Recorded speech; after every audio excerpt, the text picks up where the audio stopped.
Hi friends, welcome to nice day kitchen. இன்றைக்கி என்ன பார்க்க போகிறோன்னா சூப்பரான ஹெல்த்தியான ஜூஸுங்க. குழந்தைங்களுக்கு ரொம்ப பிடிக்குங்க. ஸ்கூல் விட்டு வர்ற குழந்தைங்களுக்கு இதே மாதிரி செஞ்சு கொடுங்க. அவங்க திரும்ப திரும்ப கேட்பாங்க, அவ்வளோ டேஸ்ட்டாக இருக்கும். இந்த ஜூஸ் செய்கிறது ரொம்ப ஈஸிங்க. வாங்க எப்படி செய்யலான்னு பார்க்கலாம். ஃபஸ்ட்டு பார்த்துக்கிட்டிங்கன்னா பிளாக் கரண்ட் க்ரஷ் இதே மாதிரி எடுத்துக்கோங்க. இது எல்லா ஷாப்லேயுமே கிடைக்குதுங்க. மிக்ஸி ஜார் எடுத்துக்கோங்க. பிளாக் கரண்ட் க்ரஷ் 2 டீஸ்பூன் போட்டுக்கலாம். ரோஸ் மில்க்கு, பாதாம் பால் தான் நம்ம எப்பவும் செய்வோங்க. இதே மாதிரி ஒரு நாள் செஞ்சு பாருங்கள். 2 டீஸ்பூன் ஒயிட் சுகர் போட்டுக்கோங்க.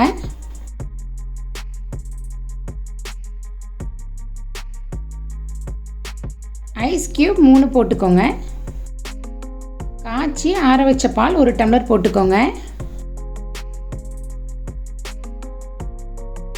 மிக்சியில் அடிச்சிட்டு வந்துடலாம். ஒரு 3 தடவை அடிங்க. அப்போ தான் இதே மாதிரி நல்ல நுர பொங்க வருங்க. அவ்வளோதான், கிளாஸில் மாற்றிடலாங்க. கொஞ்சம் பிளாக் கரண்ட் க்ரஷ்ஷை மேலே கொஞ்சம் இதே மாதிரி டெக்கரேட்டுக்கு போட்டுக்கலாம்.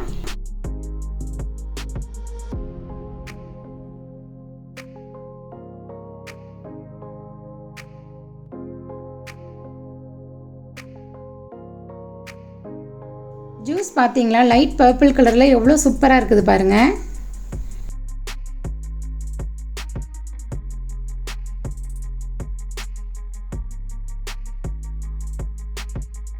மேலே கொஞ்சம் டெக்கரேட்க்கு பாதாம் கட் பண்ணதை போட்டுக்கலாம். நீங்களும் இதே மாதிரி ட்ரை பண்ணி பாருங்கள். இந்த வீடியோ பிடிச்சிருந்தா லைக் பண்ணுங்கள், ஷேர் பண்ணுங்கள், மறக்காமல் சப்ஸ்கிரைப் பண்ணிடுங்க. தேங்க்ஸ் ஃபார் வாட்சிங்.